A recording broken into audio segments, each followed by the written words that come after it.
우리가 지난번에 주님의 재림에 대해 잠깐 언급하면서 마지막에 우리 그리스도의 재림의 마지막 결과로서 불신자들에 대한 최종적인 심판과 더불어서 믿는 자들의 상급과 또 새하늘과 새 땅에서 영원히 살게 된다는 결과를 밝게 돼서 그 가운데 우리 666표와 14만 4천에 대해서 우리가 얘기할 텐데, 우리가 하나님이 보시는 건 우리 외모가 아니고 심령이십니다. 인정하시면 아멘 하시기 바랍니다. 근데 자꾸 666, 뭐 베리칩, 뭐 바코드 이런 것에 사람들이 미혹하는 게 숫자에 현혹돼서 그래요. 보면 뭐 이마와 손에 짐승의 표를 받는 자는 안 된다. 그 자들은 하나님께 심판받는 자다라고 하는데, 과연 그것이 어떤 의미냐? 우리 잘 알아야 될 것은 666표라고 성경에 써 있지만 이것이 문자 그대로 해석하는 것이 아니라 우리는 성경 전체를 통해서 이해해야 됩니다. 그래서 666표는 물리적인 표시가 아니에요. 아닙니다. 영적인 표시입니다. 영적으로 하나님과의 관계예요. 그래서 바코드다, 베리칩이다, 더 나가서 별의별 얘기가 다 오지만 여러분들 속으면 안 돼요. 이게 뭐냐? 영혼 없는 육체표. 다시 말해서 하나님 앞에 다시는 회개할 수 없을 정도로 구원받을 가능성이 없는 완전한 세상에 속하고 마귀에 속하고 심판받을 수밖에 없는 그런 영적 상태를 얘기합니다. 하나님의 도전자고 하나님의 원수고 하나님의 반대하는 자로서 이들에게는 회개할 기회가 없다. 우리가 회개할 기회 없다 이 말씀 많이 듣죠? 성령 회방죄 특히 많이 듣습니다. 회개할 기회 없다. 이 사람은 어떻게 해볼 수 없는 사람이에요. 정말 불쌍한 사람. 이런 사람들이 뭐냐? 짐승의 표를 가지고 있는 사람이다. 다시 말해서 하나님의 배도자요 하나님의 원수라는 걸 얘기합니다. 우리 요한 계시록 22장 11절 한번, 제가 없네요. 있는 사람이 오늘 안 왔어. 바빠가지고. 그렇죠? 있어? 읽어주세요. 밑에 읽어주세요. 불의를 하는 자는 그대로 불의를 하고 더러운 자는 그대로 더럽고 의로운 자는 그대로 의를 행하고 거룩한 자는 그대로 거룩되게 하라. 그래서 더 이상 어떻게 의에서 불의로 불의로 바뀌지 않고 하나님 앞에 확정된 상황입니다. 그래서 이것을 어떻게 이해되느냐? 우리가 신명기를 통해서 이해해야 돼요. 하나님께서 이스라엘 백성들에게 예고하신 신명기 6장 6절부터 8절을 읽어보면은 이마와 손, 이게 바로 미간과 손목이구나, 이것을 알게 됩니다. 그래서 이스라엘 백성들에게 하나님께서는 그들의 자식들에게 어떻게 하라? 그들이 하나님의 백성이라는 증거로 표시로 이마, 미간과 손목에 하나님 말씀을 이렇게 갖고 있으라 그랬어요. 한번 밑에 있는 우리 신명기부터 읽어볼까요? 신명기 6장 6절부터 8절까지 한번 읽어주세요. 오늘날 내가 내게 명하는 이 말씀을 너는 마음에 새기고 내 자녀에게 부지런히 가르치며 집에 앉았을 때에든지 길을 행할 때에든지 누웠을 때에든지 일어날 때에든지 이 말씀을 강론할 것이며 너는 또 그것을 내 손목에 매어 기호를 삼으며 내 미간에 붙여 표를 삼고. 이게 뭐냐? 하나님께서 주신 율법을, 말씀을 어떻게 미간에, 손목에 이렇게 달고 있으라고. 네 자녀들이 계속 가르치면서 어떻게까지 하냐? 여기다 이렇게 달고 다니면서까지 뭐냐? 마음에 새길 수 있도록 하라는 거예요. 그래서 구약에서 하나님의 백성, 다시 말해서 하나님의 말씀을 제대로 가지고 있는 증거로서 어떻게 네 마음에 새겼냐? 그 새길 수 있도록 아예 새겨진 것이 아주 확실하도록 이마하고 또 손목에 이게 매라 그랬어요. 그래서 여러분들이 이스라엘에 가게 되고 유대인 보게 되면 어떤 진짜 그 완전히 그 보수적 유대인들은 여기다 말씀을 여기다 이렇게 넣고 여기 무슨 박스 같은 걸 이렇게 메고 있고, 박스를 여기다 이렇게 메고 있고 여기다 말씀을 구절을 이렇게 갖고 있거든요. 그걸 보면서 야, 정통적이다, 성경이다라고 하지만 하나님은 왜 여기다 이렇게 하라고 했냐? 그 정도로 하나님 말씀에 확실하게 붙잡혀야 된다는 겁니다. 네 자녀들이 그렇게 하라는 거예요. 여러분들이, 우리 자녀들 아마 지금 모르겠지만은 자녀들 자라날 때 문 앞에다가 기역, 니은, 디귿부터 시작해서 구구단 막 붙여놓잖아요. 아닌가요? 왜 그래요? 계속 보고 배우라고, 그렇죠? 그래서 그 집에 그게 딱 있으면 얘가 이렇게 되는 건 알잖아요, 그렇죠?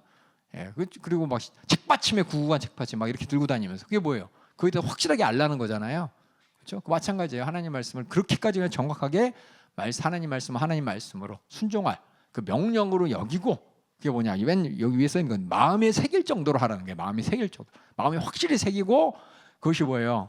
그 표로서 이렇게 맺어라. 근데 유대인들 안 그러는 사람 많아요, 그렇죠? 이게 다 알아요. 하나님 마음에 새기라 그랬구나. 아주 그냥 이렇게 아주 그냥 뭐라 할까요? 아주 이고로 날 정도로 하나님 말씀에 대해서, 그 명령에 대해서 확실하게 알 수 있도록 하나님이 후손에게 가르치라고. 그래야 하나님 백성이 된다고 가르쳤구나. 이것처럼 우리 계시록에 보면 똑같아요. 여기는 손목이라고 그러고 또 미간이라 그랬어요. 그렇죠? 손목과 미간이라고. 보세요. 미간이 여기에요. 그렇죠? 미간. 여기 이마죠? 예, 손목이죠? 예, 손이죠?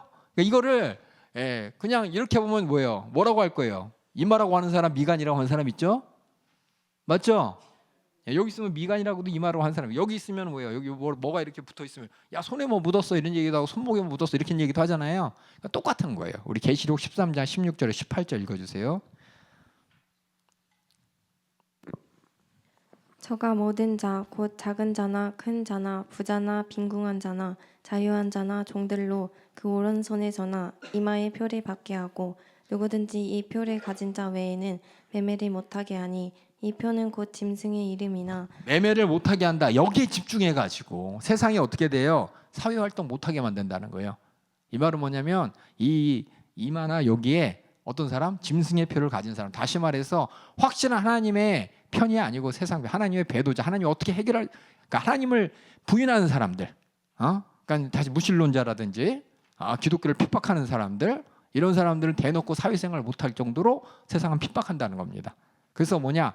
이마에 여기 바코드나 뭐 베리칩이나 666이 있다. 이 말은 뭐냐면은 하나님을 배신한 자가 하나님의 원수인 것이고, 그래서 뭐예요? 아까 하나님의 속한 백성이 아니라 마귀에게 속한 사람이란 뜻으로서 이마의 손에 붙인 자들이 뭐예요? 매매하지 못하겠다. 그러니까 매매하고 생각하니까 야, 바코드 이렇게 찍 하면 이게 매매할 수 있는 거래. 근데 매매만 있나요? 바코드 이렇게 갖고 뭐예요? 신원 파악도 하고, 그렇죠? QR 코드도 있고, 그렇죠? 베리칩이라고 해갖고 그것이 뭐예요? 뭐 생체에 뭘 해갖고 뭐 전자를 넣어서 이렇게 띡 하면서 뭐 지하철 나고 여기 카드처럼 뭐 이렇게 된다더라. 그게 우리가 생각할 때는 뭐 그것만 생각하는데 뭐 생체칩 심기도 해요. 왜 여기 뭐 몸에 호르곤, 뭐 당뇨 뭐 이러고 뭐 당뇨 체크하고 뭐 하기 위해서 몸에 뭐 심기도 한대요. 그렇다고 다 그거 짐승의 표가 아니라 하나님 완전 하나님을 믿는다는 예수 믿는다는 증거로서 세상에서 완전히 사회생활을 못하게 만들 정도로 하는데 그렇게 그런 세상에서 하나님을 부인하고 예수님을 부인하고 예수님의 증거를 부인하면서 세상에 속한 사람들이란 뜻이 뭐냐? 666 표시 이마과 여기 맺었다는 뜻입니다. 이해 가시죠? 이렇게 이해하셔야 돼요. 그다음 읽어주세요. 그 이름의 수라 지혜가 여기 있으니 총명 있는 자는 그 짐승의 수를 세어보라. 그 수는 사람의 수니 666이니라. 숫자로 사람의 숫자 666 이게 뭐 히브리에는 뭐 각 그 알파벳마다 숫자가 이렇게 기록돼 있고 해가지고 뭐 여러 가지 표시가 있다는데 우리는 그냥 666이라는 숫자만 콱 하는데 그 66이 어떤 의미냐를 주셔야 돼. 이마에다가 손에다가 뭔가 하나님 말씀을 매달았다. 이게 중요한 게 아니라 하나님 백성이라는 게 중요한 거잖아요. 마찬가지로 666이라는 게 중요한 게 아니라 그 사람은 하나님의 원수라는 거예요. 하나님을 대적한 자 아니고 회개할 수 없을 정도로 세상에 속한 사람이란 뜻이라는 걸 여러분이 아시면서 이런 거에 속으면 안 돼요. 아시겠죠? 이거 더 이상 속으면 안 됩니다. 이거 영적으로 오셔야 돼요. 영적으로. 14만 4천도 마찬가지입니다. 14만 4천 순교자의 수가 14만 4천이 차면 이랬는데 고작 14만 4천 지구상에 지금 인구가 몇 명인데요. 초대교회부터 지금까지 예수 믿고 죽어간 사람이 몇 명인데 그 중에서 14만 4천밖에 없었겠어요? 물론 그렇게 아주 극소수예요. 천국 들어가기 힘들어요. 하지만 여기서 14만 4천이라는 것도 뭐냐? 어떤 숫자가 아니라 상징적인 영적인 표시라는 겁니다. 우리 계시록 14장 1절부터 5절 읽어주세요. 또 내가 보니 보라 어린 양이 시온산에 섰고 그와 함께 14만 4천이 섰는데 14만 4천 명이 섰는데 이게 아니라 14만 4천이라는 상징적인 대상을 얘기하는 겁니다. 읽어주세요. 그 이마에 어린 양의 이름과 그 아버지의 이름을 쓴 것이 있도다. 내가 하늘에서 나는 소리를 들으니 많은 물소리도 같고 큰 내성도 같은데 내게 들리는 소리는 검은 고 타는 자들의 그 검은 고 타는 것 같더라. 저희가 보좌와 내 생물과 장로들 앞에서 새 노래를 부르니 땅에서 구속함을 얻은 14만 4천인 밖에는 능히 이 노래를 배울 자가 없더라. 이 사람들은 여자로 더불어 더럽히지 아니하고 정절이 있는 자라. 어린 양이 어디로 인도하든지 따라가는 자며 사람 가운데서 구속을 받아 처음 익은 열매로 하나님과 어린 양에게 속한 자들이니 그 입에 거짓말이 없고 흠없는 자들이더라. 그래서 이마와 손에 어린 양의 이름과 아버지의 이름이 쓴 것이 있다고 한 것이 뭐냐? 속했다는 뜻입니다. 속했다는 거. 예, 이렇게 알아두셔야지 이거 오해하시면 안 됩니다. 이거 더 이상 이거 갖고 우리 교회에서나 또 예수 믿는 사람들이 오해하지 않도록 여러분이 먼저 아시고, 모르는 사람, 무지한 사람들, 하나님 말씀의 전체적인 거 모르는 사람들, 하나님께서 우리의 심령을 보시지 우리의 외모를 보시고 우리의 노력을 보는 것이 아니라 우리의 믿음을 보신다고 아는 사람들은 안 속는데, 믿음이 없으니까 이런 거라도 의지해 보려는 많은 사람들, 믿음이 없으니까 많은 사람 호도하려는 이런 거짓 선자들 이렇게 속이는 겁니다. 여러분 속지 않는 여러분 되길 부탁드리겠습니다. 그 다음에 이제 마지막 천년 왕국에 대해서 볼게요. 천년 왕국이라는 하나님 말씀하신 천년이라는 시대가 옵니다. 여기 잠깐 그림 보세요. 이게 하나님 말씀을 통해서 우리가 계시록을 통해서 알게 되는 하나님의 구원의 스케일인데, 이 모든 걸 우리가 다 알아야 되냐? 다 알아야 될까요? 이것을 우리에게 알려주신 이유가 뭘까요? 잘 알고 외우고 다 알고 있어야 돼가 아니고 뭐냐, 이런 하나님의 뜻이 있다는 것을 우리가 바라보라는 것이고, 문제는 뭐냐면 우리가 많은 문제가 있어요. 여기서 지문이 대략적으로 보면은 예수님의 재림 전에 대환란이 있습니다. 7년 대환란이. 근데 처음인지 중간이 나중인지는 정확하게 나오지 않지만 이 가운데 예수님이 공중재림이 있어요. 공중재림 때 어떻게 돼요? 예수님의 신부된 자들, 그렇죠? 신부된 자들이 다 들림 받고, 또 누구? 예수 믿고 온전히 죽은 사람들이 부활의 육신을 가지고 공중으로 들림 받습니다. 그런 다음에 대환란이 끝난 마지막에 예수님이 재림하셔요. 근데 이게 언제인지 몰라요. 여긴지 공중재림에 대해서 정확하게 성경에 기록되지 않았어요. 하지만 이 재림 전에 공중재림이 사건이 있고, 이때 뭐냐? 하나님께서 정말 어린 양의 신부된 자들을 다, 살아있는 자들은 부활의 육신으로 공중으로 들리고, 또 죽은 자들은 부활의 육신을 이고 다시 부활해서 공중으로 들린 다음에 재림 때 함께 내려옵니다. 함께 내려와요. 함께 내려온 이때 어떤 일이 있냐? 무서운 심판이 한 번 있는데, 그때 어떤 심판이 있냐? 대환란에 살아남은 자들은 여기 이렇게 간대요. 살아남은 자들은. 그리고 누구냐? 마귀, 귀신 있잖아요. 대환란에서 이제 핍박 가운데 죽는 사람 여러 사람이 있는데, 귀신, 마귀, 이 마귀가 무저갱에 이 천사가 하나님이 명령해서 지목에 가둬놓은대요. 가둬놓는데 그걸 1000년 동안 가둬놓은대. 1000년이 딱 끝나면 어떻게 되냐? 여기 있는 사람은 근데 하나님께서 말씀하시기를 죽지 않는데요. 그리고 이 땅에는 뭐냐? 여기는 뭐 그게 없대. 죄가 없대. 마귀가 없으니까 사람들이 하나님 앞에 선하게 산대요. 그런데 이 1000년이 다음에 얘가 무정에서 이렇게 잠깐 풀어놓은대요. 잠깐 풀어놨을 때 수많은 이 사람들의 배교가 있대요. 배교가 있고, 이때 최후의 심판이 있대. 하나님의 최후의 심판이 있고, 최후의 심판으로서 마귀와 이 배교한 사람들 완전하게 뭐냐? 영원한 지옥 형벌에 완전히 갇히는 것이고, 근데 이게 어떤 시간적인 차원이라고 생각하지 마세요. 요 전에 죽은 사람들 지옥에 가죠? 그렇죠? 지옥에 있는 그 사람들이 여기서 다시 불신자들이 최후의 심판인데 하나님 앞에 가서 다시금 최종적인 심판을 받는데, 성경에 기록되어 있어요. 최종적인 심판이 돼 있고, 그때 마귀와 더불어서 영원한 지옥 형벌에 빠지게 되고, 여기서 새하늘과 새 땅에서 여기서 천년 왕국에 사는 사람 쭉 살게 되는 것이고, 여기 있는 사람에 대한 얘기는 없어요. 성경에 없어요. 그럼 나는 여기 있으면 어떡하지? 여기 우리는 뭐냐? 여기서 들림 받아야 돼.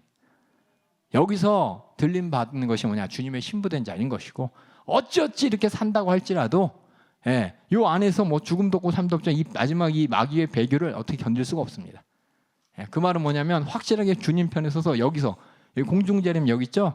이때 주님 오시나, 이때 우리가 주님의 신부서 인정받고 대환란 가운데서 배교하지 않고 끝까지 믿음을 지켜서, 언제인지 모르지만 대환란 전인지 중간인지 다 끝나서인지 언제인지 모르지만 끝까지 믿음을 지켜서 공중재림 하는 게 뭐냐? 우리가 주님과 함께 재림함으로 천년왕에서 왕노릇하고, 그 뒤에 주님과 함께 삶을 갔을 때 영원히 사는, 여기로 가야지. 여기서 뭐 이 다음에 어떻게 되는 거예요? 그거는 우리 성경에 안 나와 있어요. 성경에서도 뭐냐? 주님의 신부되라고 돼 있지. 야, 나중에 천년 왕국에서 그때 한 번 더 기회가 있으니까 그때 제대로 믿으면 돼. 이런 얘기 없어요. 있는지 없는지 몰라. 근데 성경이 없으니까 어떻게 될지 몰라요. 그래서 우리는 뭐냐? 요 공중 재림에서 어쨌든 하나님 말씀을 통해서 말세의 징조, 주님의 재림의 징조 언제 올지 그때를 바라보면서 있을 대화를 안에서 우리는 모든 시험을 이기고 모든 핍박을 이기고 믿음의 정절을 지켜서 주님이 공중 재림할 때 얼른 들림 받아야 돼요. 이게 우리 신앙생활의 목적인 것이고, 그리고 만약에 이전에 우리가 순교하게 되고 인생이 마감된다면은 어떻게 돼요? 주님의 공중제일 때 우리는 부활의 육신을 입어서 주님 앞에 들려 올라가는 것이고, 그래서 우리는 이 때를 바라보면서 사는 것이지 이 때를 통해서 이루어질 새 하늘과 새 땅에 확실하게 들어갈 이런 자격을 갖춰야지 이 안에서 어떻게 대화를 해서 살아남을 수도 있잖아요. 어떻게 버티고 숨으면 숨을 수도 있잖아요. 7년 끝나면 이제 주님이 예림할 때 악한 마귀를 무정에 넣으니까 우리는 자유하게 살 수 있잖아요. 우리는 우리 생각. 근데 성경엔 이 상황에 대해서 이때 어떤 일이 나타나고 이 중에서 몇 명이 들림 받고 이 중에 몇 명이 죽고 이런 얘기 없어요. 여기 몰라 우리는. 모르는 걸 우리가 막 찾아가면서 뭐냐 얘기할 필요가 없어요. 분명히 성경에서 우리가 주님의 신부되라고 했습니다. 여기서 들림 받는 신부되는 게 우리의 신앙생활의 목적이고 그 믿음 갖고 있는 게 목적이지. 이 가운데 무슨 일이 일어나냐에 대해서 뭐 이런 것도 있고 이런 것도 있다며요. 이걸 바라보면서 우리는 요 밑에를 바라보면 안 돼. 여기 위를 바라보면서 주님과 함께 왕노릇하며 마지막에 주님의 상 받을 자 상 받고 또 주님과 심판하는 권세를 가지고 하늘과 새 땅에서 영원히 살아야 돼. 이게 하나님이 우리에게 주신 마지막 때에 대한 이야기인데, 이게 성경을 통해서 이렇게 봐야 되는데 우리는 막 궁금해. 그래서 천년왕국은 언제부터 시작되는 거고 천년일지 아닐지 이거 하나님 말씀의 천년이기 때문에 언제인지 우리는 잘 몰라요. 제 생각에는 천년이라고 했지만, 그리고 또 여기서 대환란을 견디고 살았다고 해서 어떻게 살았다, 다행이다 라고 할지라도 이 사람이 여기서 죽지도 않고 사망도 없고 마귀가 없기 때문에 모든 사람들이 악이 없이 산다고 하지만 마지막 마귀의 무정에서 잠깐 놓일 때 이때 모든 사람이 하나님을 도전하게 될지 어떻게 될지에 대한 상황에 대해서 우리는 모르지만은 마귀의 권세가 얼마나 센지 다 아시죠? 그 권세를 위태위태하게 어떻게 될지 우리는 모르지만은 우리는 위에 있어야 된다는 거예요. 이때 바라보면서 그래도 한 번 더 기회가 있자 이런 생각하면 안 된다는 겁니다. 우리가 이 마지막 때에 대해서 이것이 우리 하나님의 말씀을 과학적으로 보면서 이게 맞는 얘기야? 이게 영적인 얘기예요, 그렇죠? 우리는 정확하게 이때를 바라보면서 우리는 과연 이 모든 얘기 가운데 이것 뭐고 그리고 어디 공중에 예수님께서 몇천 미터에서 나타나고 몇천 미터에서 자리가 어디서 오고 뭐 이런 게 중요한 게 아니에요, 그렇죠? 우리 영적인 이야기로서 영적인 하나님의 이야기로서 우리는 주님의 신부로 준비되어서 어떻게 주님 재림하실 때 같이 이 땅에서 1000년 동안 주님과 함께 왕노릇하다가 그 다음에 마지막 최후의 심판에 우리는 주님의 상 받는 심판의 대상이 되고 새하늘과 새 땅에서 영원히 이 악은 완전히 소멸되고 하나님 나라에서 영원히 행복하게 살아야 될 대상이라는 걸 아시면 되겠습니다. 아시겠죠? 한번 확인해 볼게요. 그렇게. 그래서 우리 천년왕국이란 무엇이냐? 우리 계시록 20장 2절 3절. 계시록 20장 1절부터 쭉 읽으면은 이 천년왕국의 때와 그 뒤의 사건, 앞뒤 사건이 좀 이렇게 정확하게 나오지는 않고 대략적으로 나와 있습니다. 천년왕국이란 1000년 동안 결박한대요. 누구를? 사단 마귀를, 악한 역사를 무정에게 던져서 잠근대요. 그리고 인봉해서 이 세상에 못 나오게 한대요. 1000년이 차도록 다시는 만국을 미혹하지 못하다가 그 후에 반드시 잠깐 놓은대요. 잠깐 놓인대요. 그 1000년 동안 뭐하냐? 예수님과 함께 이렇게 공중에 재림을 때 들림 받은 사람들, 함께 주님과 함께 온 사람들은 1000년 동안 왕노릇 하는데 그 나머지 죽은 자들은 1000년까지 살지 못하더라. 이런 얘기가 있어요. 나머지 죽은 자들은 이런. 그 다음에 나머지 죽은 자들은 이란 얘기는 여기서 이제 여기 불신자들의 부활 있잖아요, 그렇죠? 여기서 다 죽은 자들은 이때 최후의 심판을 위해서 부활의 육신을 입고 주님 앞에 서는 것이고 그 전까지는 이 땅에서 살지 못한다는 얘기입니다. 그래서 천년왕국 볼게요. 중요한 거는 예수님이 천년왕국 통치를 위해 재림하기 전에 한 번에 공중재림이 있다고 써 있어요. 왜냐면 데살로니가전서에 기록돼 있어. 데살로니가 4장 16절에서 17절 성도들을 데려가기 위해서 재림하신대요. 한번 읽어주세요. 주께서 후련과 천사장의 소리와 하나님의 나팔로 친히 하늘로 쫓아 강림하시리니 그리스도 안에서 죽은 자들이 먼저 일어나고 그 후에 우리 살아남은 자도 저희와 함께 구름 속으로 끌려 올려 공중에서 주를 영접하게 하시리니 그리하여 우리가 항상 주와 함께 있으리라. 그 다음부터는 주님과 함께 천년왕국도 새하늘과 새 땅에도 같이 있는 겁니다.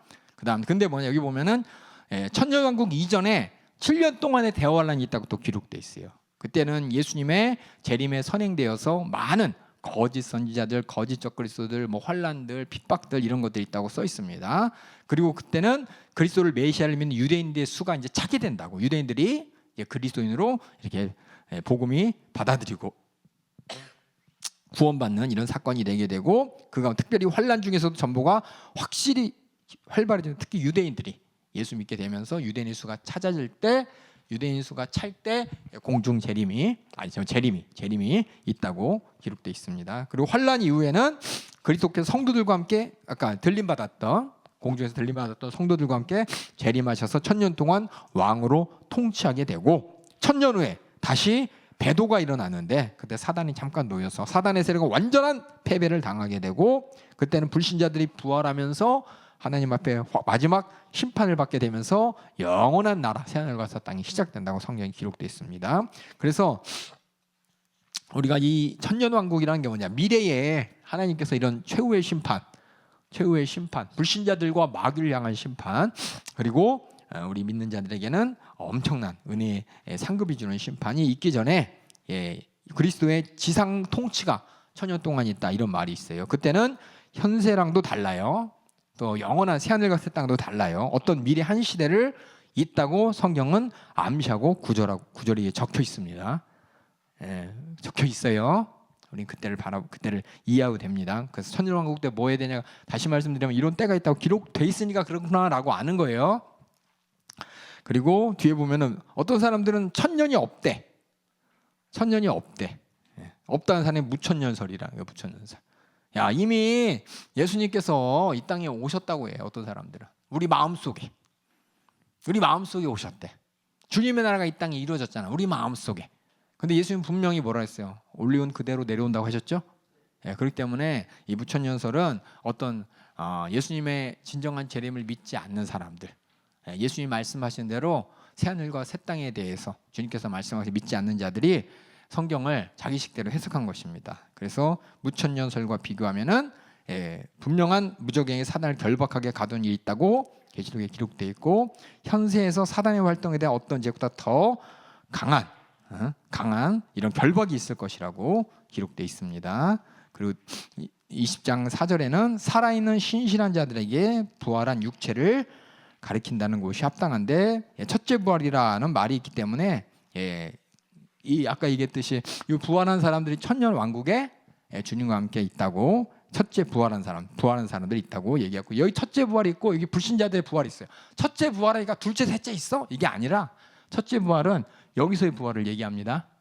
아시겠죠? 재림 때의 부활을 얘기하는 것이고, 그 다음에 불신자들의 부활이 또 최후의 심판 때 있다는 걸 아시면서 이 부활과 다른 게 저 때가 첫째 부활인 것이고, 첫째 부활과 다른 불신자들의 부활이 있다는 걸 성경을 통해서 여러분이 이해하시면 되겠어요. 그리고 그리스도와 함께 통치하는 천년 왕국은 현재 주님이 우리를 다스리는 천년 왕국이다, 이런 이 얘기가 아니라 앞으로 있을 미래 일이라는 겁니다. 성경 어디에도 그리스도인들이 이미 예수님과 다스리기 시작했다, 이 얘기 없어요. 그렇죠? 이미 주님이 우리 안에 계시지만 마귀가 무적 안에 들어가지 않았거든요. 마귀 역사 아직도 살아있죠. 우리가 마귀와 대적하고, 그렇죠? 끝까지 하는 것은 아직 천년왕국이 아니라는 것입니다. 그래서 짐승과 그 우상에게 경배하지도 아니하고 이마의 손에 표지 않는 자들이 바로 뭐냐? 천년왕국 주님과 함께 있는 사람입니다. 그들은 짐승에 굴복하지 않았고, 그래서 앞으로 있을 미래의 일이라는 겁니다. 그래서 계시록의 20장 1절 6절은 어떤 사람들이 지금 얘기하라고 해요. 지금 교회가 하나님의 복음이, 예수의 이름이 이 모든 것을 권세를 나타내는 이때가 천년왕국 시대가 아니냐 라고 얘기하는데, 분명히 천년왕국 미래, 지금 일이 아니라 앞으로 이루어질 일이라는 걸 우리가 성경을 통해 확인하게 됩니다. 그래서 뒤에 있는 6번 7번은 이렇게 지우세요. 6번 7번 지우시고, 무천년설에 대해서 여기는 뭐냐, 문자적 천년왕국 시대 없다, 이게 무천년설이에요. 이거 그냥 상상의 날인데 하나님께서 그냥 비유로서 지금 우리 교회의 시대를 얘기한 거다, 이렇게 얘기합니다. 하지만 천년왕국은 무천년실에서 얘기가 지금이 뭐냐, 교회 시대가 천년왕국 시대다, 이렇게 얘기하는 게 6번 7번 이게 묶어서 이게 무천년설에 대한 얘기예요. 제가 표시를 잘못했어요. 그래서 6번 7번 지우고 무천년설에 대한 이야기, 첫 번째 문자적 천년왕국 시대 없다, 천년왕국 지금 현재 교회 시대가 천년왕국이다, 이렇게 주장하는 게 무천년설이라는 겁니다. 이런 게 있어요. 천년이 아니고 지금 2000년, 예수님 교회가 생긴 지 2000년 됐잖아요, 그렇죠? 그러니까 천년이 아니고 2000년이나 된 거 보니까 천년 없는 것 같아. 그냥 지금 우리 교회 시대를 천년왕국으로 예수님께서 성경에서 그냥 써 있는 것 같아, 이렇게 얘기하는데, 천년왕국 앞으로 분명히 있을 시대입니다. 예수님의 재림 뒤에 있을. 시대라고 성경에 기록돼 있어요. 우리 요한계시록 20장 1절부터 10절까지 여기 옆에 제가 박스로 해놨는데 다시 한번 잘 읽어볼게요. 잘 읽어볼게요. 20장 1절부터 읽어주세요. 또 내가 보매 천사가 무적행 열쇠와 큰 사슬을 그 손에 가지고 하늘로 내려와서 용을 잡으니 곧 옛 뱀이요 마귀요 사단이라. 근데 제리매 때예요. 제리매 때. 그다음 읽어주세요. 잡아 1,000년 동안 결박하여 무적행에 던져 잠그고 그 위에 임봉하여 1,000년이 차도록 다시는 만국을 미혹하지 못하게 하였다가 그 후에는 반드시 잠깐 놓이리라. 또 내가 보자들을 보니 거기 앉은 자들이 있어 심판하는 권세를 받았더라. 또 내가 보니 예수의 증거와 하나님의 말씀을 인하여 목배임을 받은 자의 영혼들과 또 짐승과 그 우상에게 경배하지도 아니하고 이마와 손에 그의 표를 받지도 아니한 자들이 살아서 그리스도로 더불어 1,000년 동안 왕노릇하니 이는 첫째 부활이라. 이 첫째 부활에 참여하는 자들은 복이 있고 거룩하도다. 둘째 사망이 그들을 다스리는 권세가 없고 도리어 그들이 하나님과 그리스도의 제사장이 되어 1,000년 동안 그리스도로 더불어 왕노릇하리라. 1,000년이 참에 사단이 그 옥에서 놓여 나와서 땅의 사방 백성 곧 곡과 마곡을 미혹하고 모아 싸움을 붙이리니 그 수가 바다 모래 같으리라. 그래서 1,000년 뒤에 무적행에서 마귀가 잠깐 나올 때 수많은 사람들을 미혹해가지고 하나님을 대적하게 하는데 그때 이제 1,000년 동안 있던 사람들이 마귀에게 미혹당해서 하나님을 대적한다고 합니다. 그다음 읽어주세요.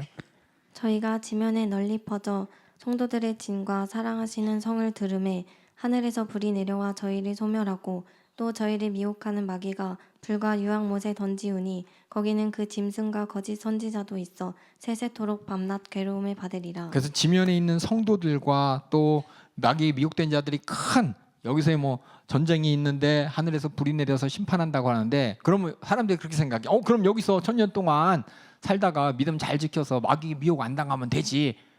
마귀의 미혹을 누가 당할지 안 당할지 우리는 보장할 수 없습니다.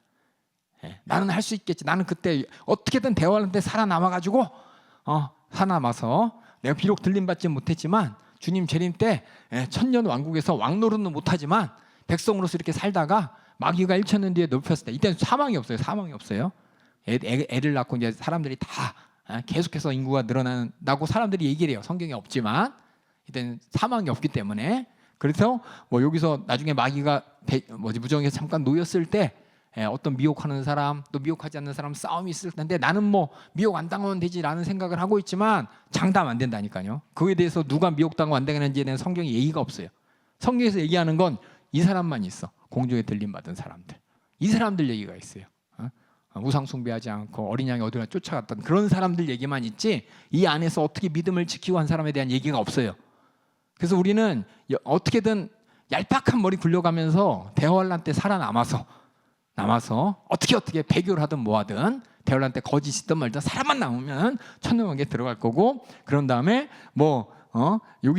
요때도 다시 한번 마귀하고 대적해서 이기면 하나님 봐주지 않을까? 이건 우리 생각이야. 성경에 없어. 이렇게 얘기하는 사람이 있어서 얘기하는 거예요. 여러분들은 이미 이런 얘기도 생각도 안 하시죠, 그렇죠? 모르니까. 근데 막 머리를 굴리다 보면 사람들이 하나님이 보여주신 이야기만 딱 보고 그 안에서 하나님이 원하시는 내 위치를 찾아서 딱 고정해야 되는데 자꾸만 딴 생각을 해.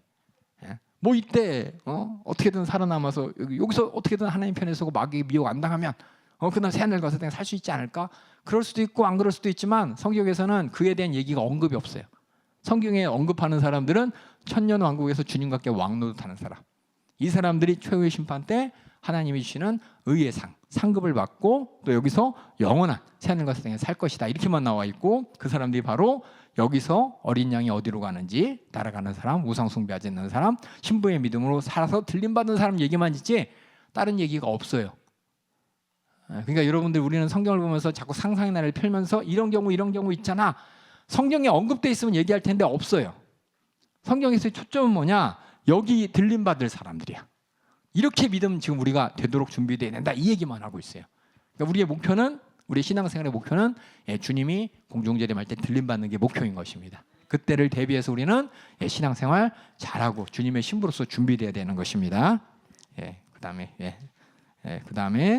뒤에 있을 다음에 볼게요.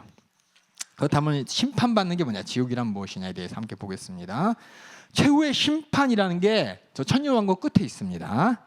믿는 자와 불신자 모두 부활의 몸을 입고 이제 그리스도의 심판 앞에 서는데, 아까 얘기했지만은 믿는 자들은 그렇죠? 아까 전에 공중에 들림 받을 때 부활의 육신을 가졌고, 또 불신자들은 그때 부활했어. 그렇죠? 불신자들의 부활이 있고 심판대 앞에 서서 이제 영원한 운명에 대한 선언을 듣게 됩니다. 계시록 아까 전에 읽었던 20장 11절부터 15절 쭉 한번 읽어주세요. 또 내가 크고 흰 보좌와 그 위에 앉으신 자를 보니 땅과 하늘이 그 앞에 피하여 간데 없더라. 또 내가 보니 죽은 자들이 물온대소하고 그 보좌 앞에 섰는데 책들이 펴 있고 또 다른 책이 펴졌으니 곧 생명책이라. 죽은 자들이 자기 행위를 따라 책들에 기록된 대로 심판을 받으니 바다가 그 가운데서 죽은 자들을 내어주고 또 사망과 음부도 그 가운데서 죽은 자들을 내어주매 각 사람이 자기의 행위대로 심판을 받고 사망과 음부도 불못에 던지우니 이것은 둘째 사망이라. 곧 불못이라. 누구든지 생명책에 기록되지 못한 자는 불못에 던지우더라. 이렇게 최후의 심판에서 얘기하고, 여기서 죽은 자들이 이렇게 내어놓다, 이 말이 뭐냐면 죽은 자들의 부활이 일어날 것이고 하나님 앞에 영원한 심판을 받는다는 것이다. 베드로후서 2장 9절에서 10절 한번 읽어주세요. 주께서 경건한 자는 시험에서 건지시고 불의한 자는 형벌 아래 두어 심판날까지 지키시며 육체를 따라 더러운 정욕 가운데서 행하며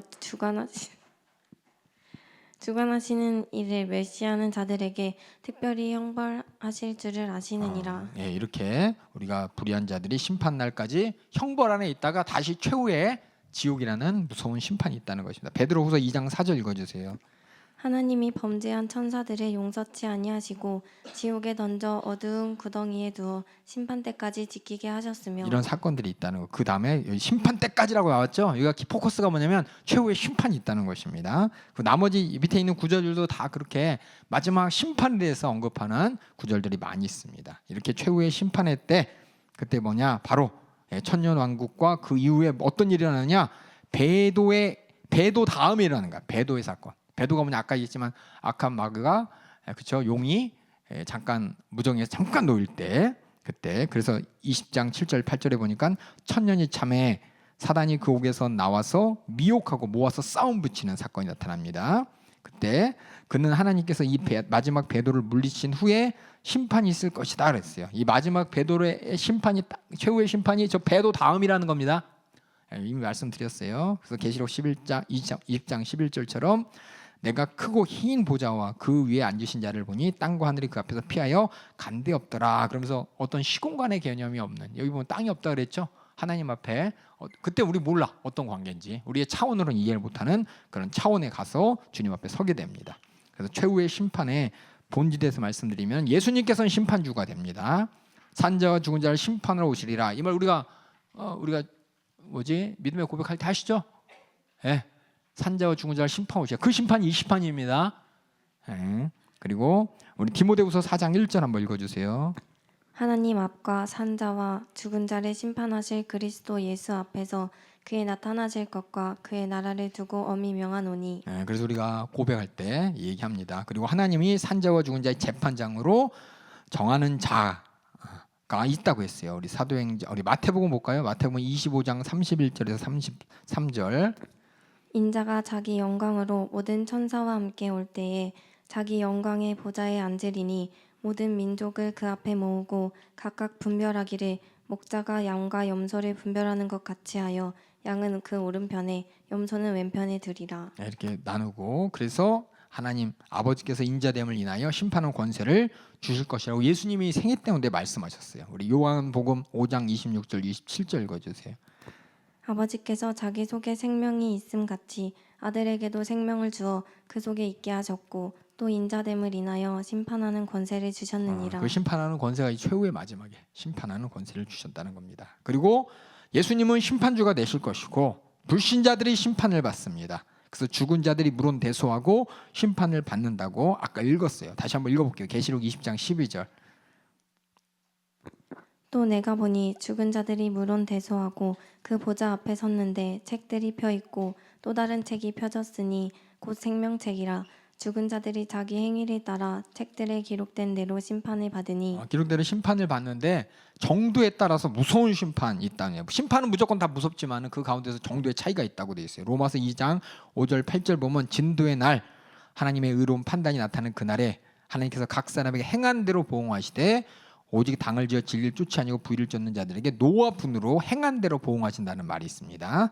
그리고 모든 행동, 모든 것을 하나님이 보고 심판하신다고 기록되어 있고, 이것이 그 앞에 우리 마음속에 비밀한 것들이 다 공개되고 우리가 아닌 척하는 모든 것들이 하나님 앞에는 다 낱낱이 드러난다고 되어 있어요. 로마서 2장 16절 한번 읽어볼까요? 곧 내 복음에 이른 바와 같이 하나님이 예수 그리스도로 말미암아 사람들의 은밀한 것을 심판하시는 그날이라. 그래서 우리가 밖에 보여지는 것뿐만 아니라 내가 몰랐던 내 안에 숨어있던 것까지 다 심판받는다고 되어 있습니다. 여기 보면 이 불신자들이 이렇게 무서운 진노의 심판을 받고 믿는 자들도 심판을 받는데 이 심판이 뭐냐? 벌의 심판이 아니라 상급의 심판입니다. 그래서 누가복음 우리 14장 10절에서 12절 한번 읽어볼까요? 청함을 받았을 때에 차라리 가서 말석에 앉으라. 그러면 너를 청한 자가 와서 너더러 버치어 올라 앉으라 하리니 그때야 함께 앉은 모든 사람 앞에 영광이 있으리라. 그때 함께 앉은 모든 사람 앞에 영광이 있으리라. 무릇 자기를 높이는 자는 낮아지고 자기를 낮추는 자는 높아지리라. 또 자기를 청한 자 이르시되 내가 점심이나 저녁에 베풀어 벗이나 형제나 친척이나 부한지 청하지 말라. 두렵건대 그 사람이 너로 동하여 내게 가품이 될 것. 이게 갑자기 왜 나오지? 제가 잘못 읽었나 보네요. 상급을 위한 심판이 얘기가 아닌데. 죄송해요. 우리 고린도후서 5장 10절 읽어주세요. 이는 우리가 다 반드시 그리스도의 심판대 앞에 드러나 각각 선악간을 그 몸으로 행한 것을 따라 받으려 함이라. 선과 악이요 다 행한 대로 받으려. 악은 심판, 선은 상급을 받는다는 얘기입니다. 이렇게 우리 믿는 자들도 심판을 받습니다. 계시록 우리 11장 18절 한번 읽어주세요. 다음 장에. 이방인들이 분노하매 주의 진노가 임하여 죽은 자를 심판하시며 종 선지자들과 성도들과 또 물론대수하고 주의 이름을 경외하는 자들에게 상 주시며 또 땅을 망하게 하는 자들을 멸망시킬 때소이다 하더라. 그때 멸망시킬 때에 이런 일이 주의 이름을 경외하는 자에게 상 주시는 일이 있다고 얘기했습니다. 그래서 그때도 마찬가지로 우리 믿는 자들 모든 은밀한 말과 행동도 또 모든 죄들도 마지막에 다 드러난다고 되어 있습니다. 이렇게 얘기한 이유가 뭐냐? 우리는 지금 뭐냐? 겉으로만이 아니라 우리 마음으로 하나님을 기쁘시게 해야 되는, 그렇죠?